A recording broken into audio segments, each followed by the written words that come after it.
The morning sun climbs over the eastern desert, and already the heat shimmers across the mud-brick walls.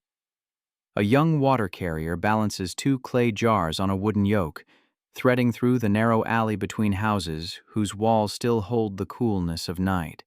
Somewhere nearby, a woman grinds barley on a stone saddle quern, the rhythmic scraping carrying across rooftops where washing hangs in the windless air.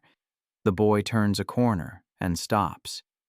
Before him, rising from the maze of residential streets like a mountain of baked earth and glazed tile, stands the ziggurat of Marduk. Its shadow falls across half the city. He has seen it every day of his life, yet today something feels different. The streets are fuller than usual. Voices carry an edge of excitement, of anticipation.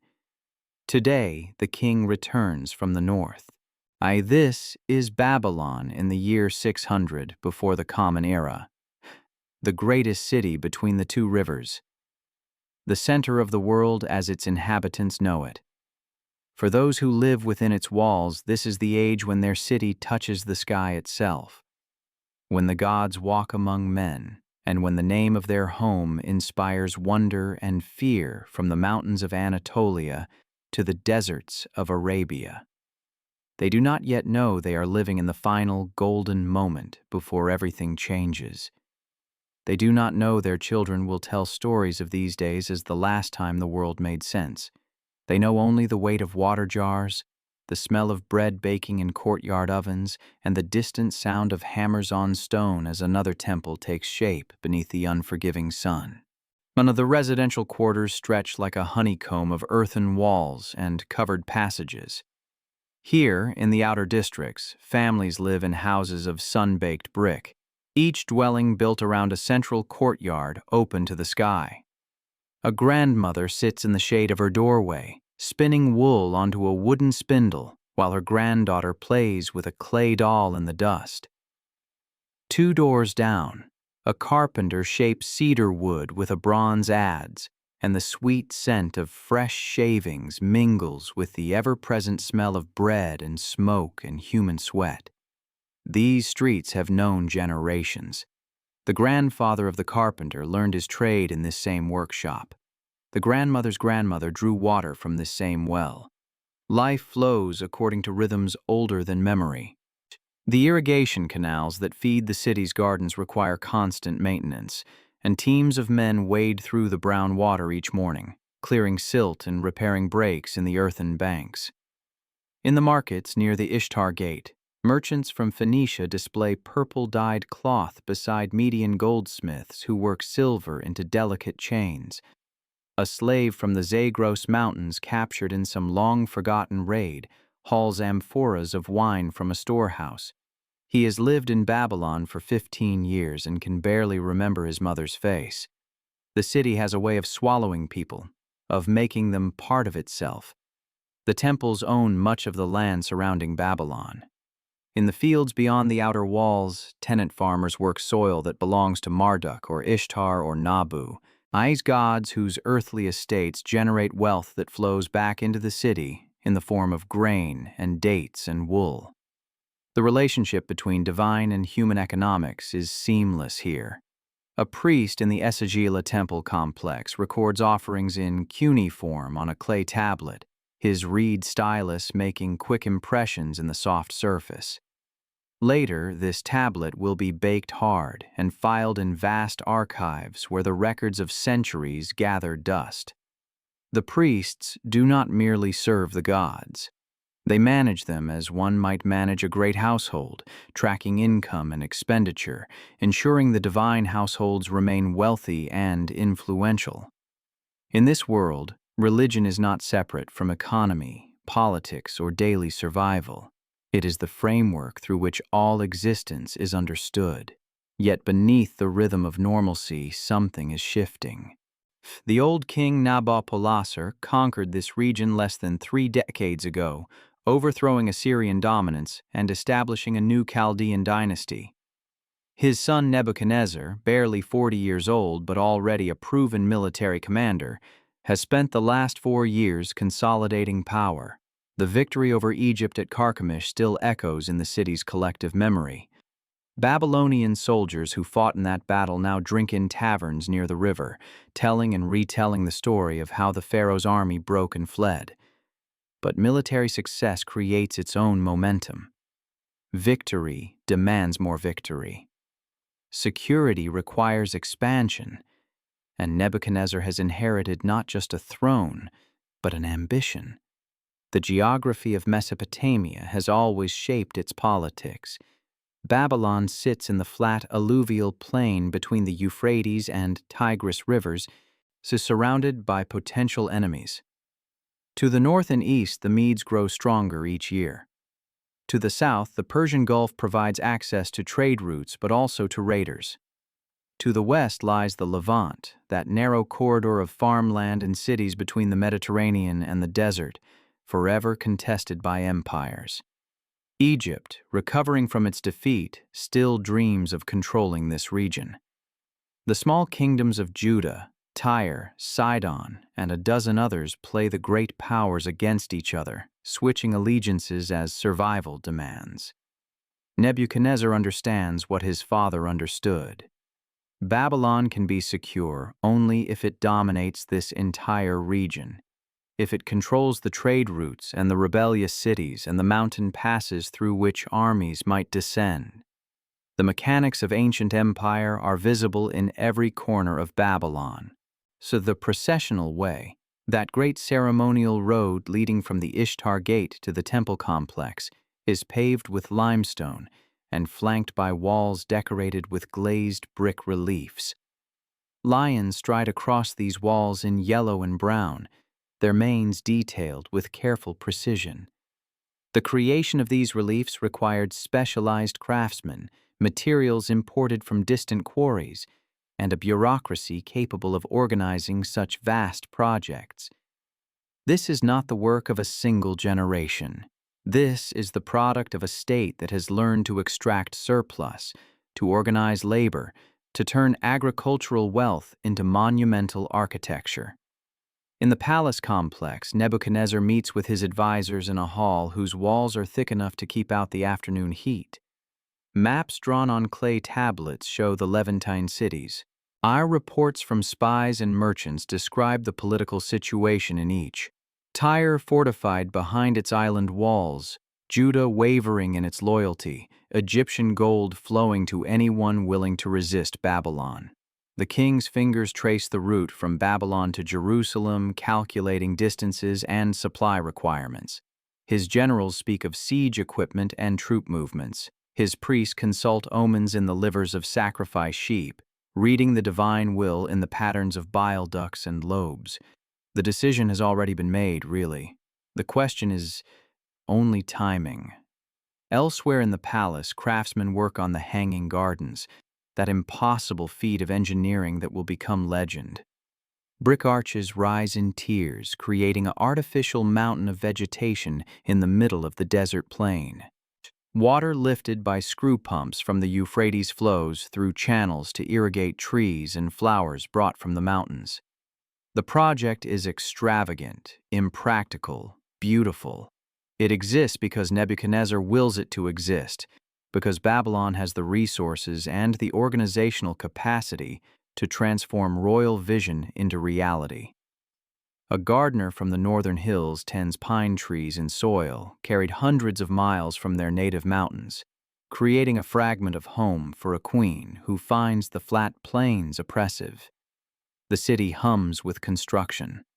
Mud bricks dry in the sun by the thousands, each stamped with Nebuchadnezzar's name.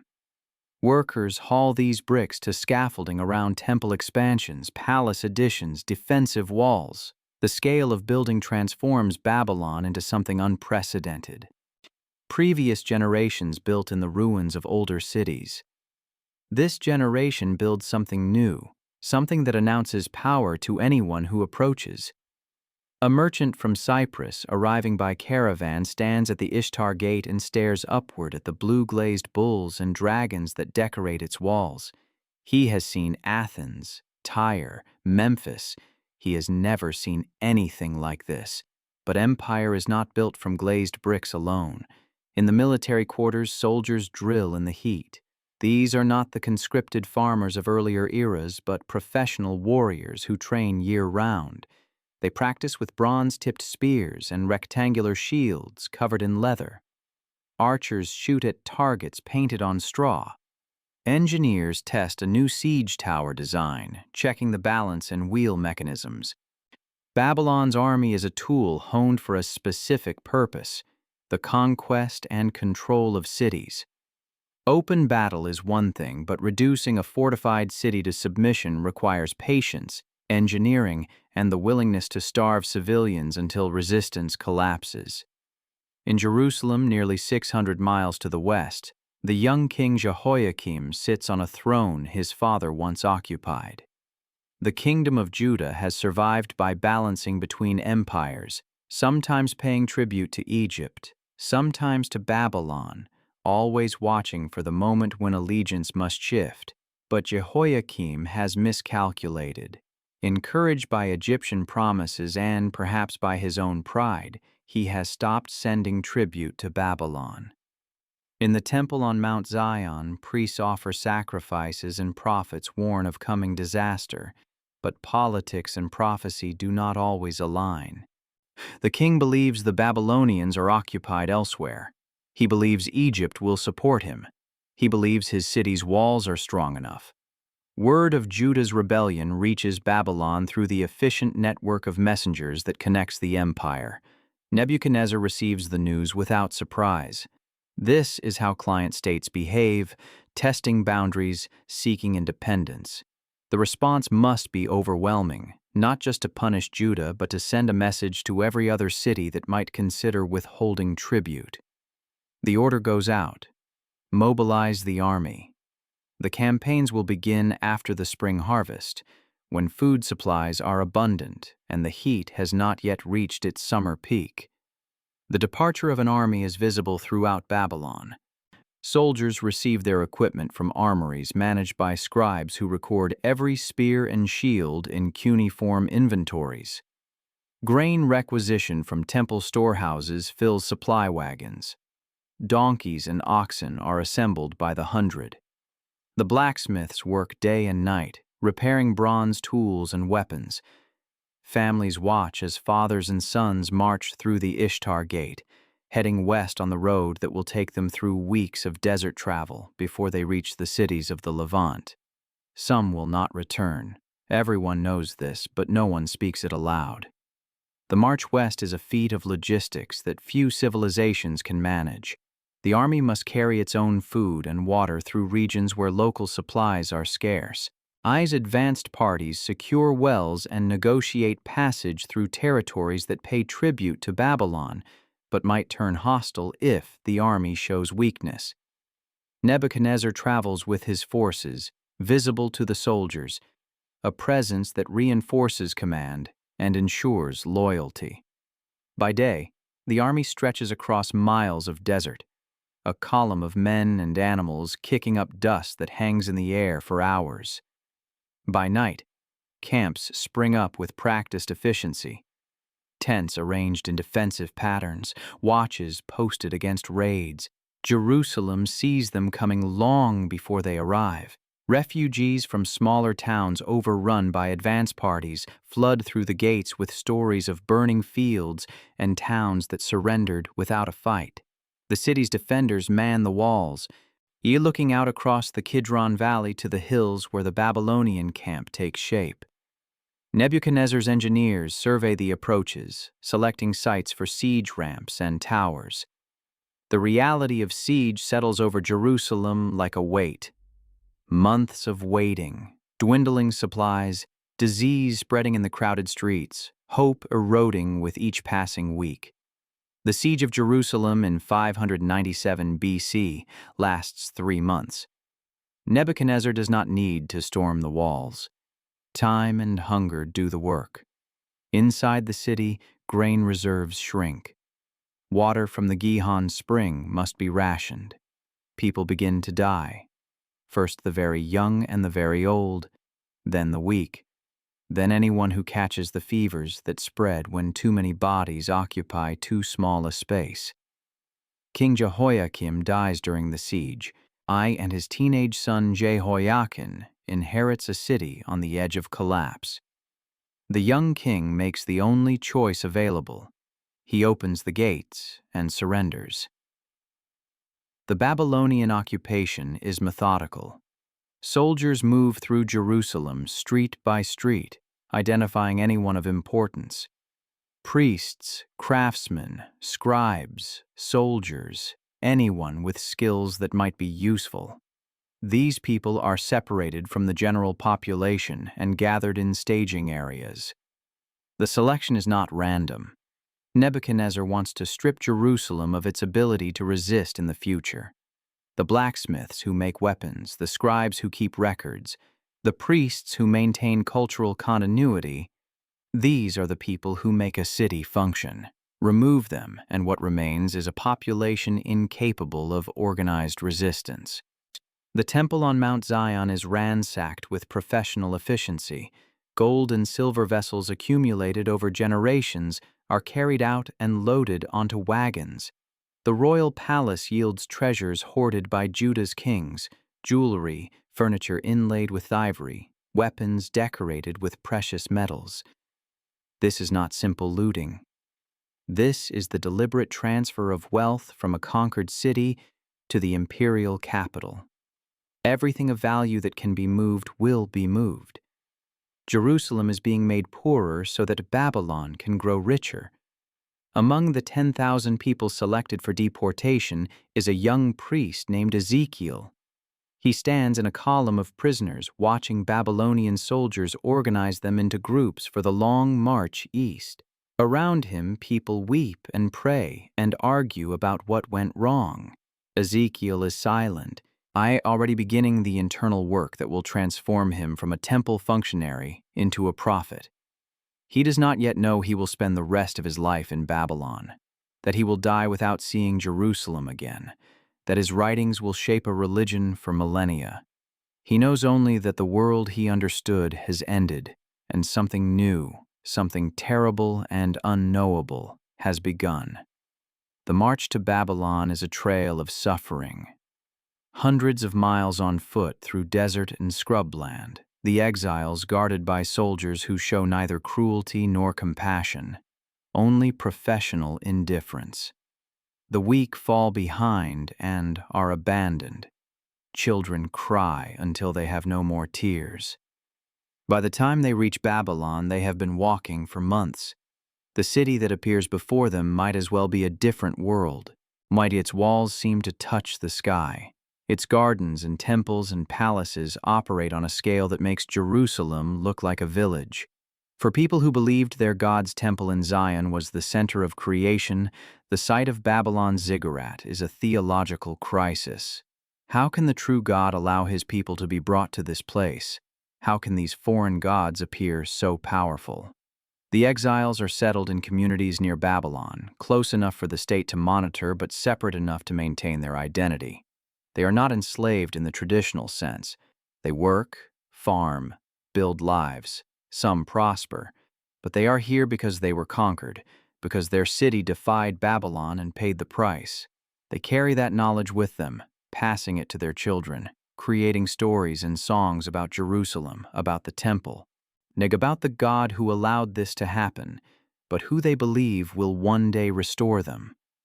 The exile becomes the defining event of their collective identity, more formative than any victory or triumph. Babylon continues its rhythms, barely noticing the absorption of another conquered people.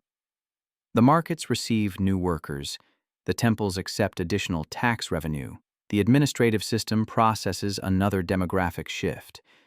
For the Babylonians, this is simply how empire functions. You conquer, you extract resources and people, you build monuments that demonstrate power, you maintain order through the threat of overwhelming force. The system works because it has worked for generations, refined and improved by successive dynasties who learned from the Assyrians and Akkadians and Sumerians before them. Yet something has been set in motion that Nebuchadnezzar cannot anticipate. Among the exiles, prophets speak of return, of restoration, of a future when Babylon itself will fall. These are not military strategists or political analysts. They are religious visionaries who interpret catastrophe as divine correction, who maintain faith in cosmic justice even when present reality suggests only power matters. Ezekiel has visions by the irrigation canals, seeing wheels within wheels and creatures whose description defies natural order. These visions are recorded, copied, passed between exile communities. They become the foundation of a literary and theological tradition that will outlast the empire that created the conditions for its birth. Nebuchadnezzar builds and conquers for another 30 years. He campaigns in Egypt, besieges Tyre for 13 years until the island city negotiates a settlement, crushes rebellions before they fully form. Babylon, under his rule, achieves a grandeur that amazes even its own citizens. The ziggurat of Marduk rises to nearly 300 feet, the tallest structure in Mesopotamia. The Ishtar Gate is rebuilt in ever more elaborate glory, its glazed bricks depicting aurochs and dragons in vivid blues and yellows. The king's architects create wonders that visitors struggle to describe, that become legend even before they crumble. But empires are not sustainable through architecture. They require constant military success, constant expansion, constant extraction of resources from the periphery to the center. Babylon's magnificence is built on the labor of conquered peoples, on tribute from client states, on wealth that flows inward from every direction. When that flow is interrupted, the system becomes vulnerable. Nebuchadnezzar does not live to see the collapse, but the seeds are planted during his reign. The conquered people remember their homes. The client states resent their subordination. The internal contradictions of empire accumulate like sediment in an irrigation canal, waiting for the moment when the system can no longer sustain its own weight. The deportation of Jerusalem's elite in 597 BC is one thread in a larger story of how empires reshape populations, how power operates not just through violence, but through the systematic disassembly of communities, how the transfer of people serves as both punishment and resource extraction. The exiles in Babylon maintain their identity through practice and memory, refusing to dissolve into the imperial population. They gather by the canals and weep for Zion. They tell their children about the temple and the city and the God who will not abandon them. This act of cultural resistance, this refusal to forget, becomes their survival mechanism. Within a generation, Babylon will fall to the Persians. Within 2 generations, some of the exiles' children will return to Jerusalem and rebuild the temple. Within 10 generations, Babylon will be a ruin, its hanging gardens collapsed, its walls breached, its ziggurats eroded back into the earth from which they were raised. But the words written in exile, the prophecies, the laments, the visions of restoration, these will endure. They will shape Judaism, Christianity, Islam. They will influence philosophy, poetry, political thought across millennia. The empire that seemed eternal will vanish. The writings of the exiled will shape civilizations. This is the paradox visible in that moment when young Ezekiel stands in line to begin his march to Babylon. The empire has the power. The exiles have the words. Power seems absolute, unchallengeable, permanent. Words seem fragile, easily lost, ineffective against bronze weapons and siege engines. But power dissipates when it stops expanding. Words, preserved and repeated, transmitted through generations, can outlast stone and brick and the greatest armies ever assembled. Nebuchadnezzar built a wonder of the ancient world. The exiles built a religious tradition that still shapes how billions of people understand existence, morality, history itself. Babylon in 600 BC stands at a peak of human achievement in urban planning, architecture, military organization, and imperial administration. It demonstrates what hierarchical societies can accomplish when they concentrate resources and labor. It also demonstrates the inherent fragility of such systems, dependent on conquest and exploitation, vulnerable to the very forces they unleash. The deportation policy meant to prevent rebellion creates diaspora communities that preserve and intensify their identity precisely because they are separated from their homeland. The demonstration of overwhelming power creates resentment that outlasts the power itself. Standing in those narrow streets where the water carrier balanced his jars, looking up at the ziggurat that touched the sky, the people of Babylon believed they were living in the eternal city, the center of the world, the dwelling place of gods who had chosen to elevate them above all other peoples. They could not imagine a time when their city would be a cautionary tale, when its name would become synonymous with pride and excess, when visitors would walk among ruins and struggle to imagine the glory that once existed here. But empires are mortal. The monuments crumble. The words remain. I'm watching history, watching the past so we can understand the present until the next era.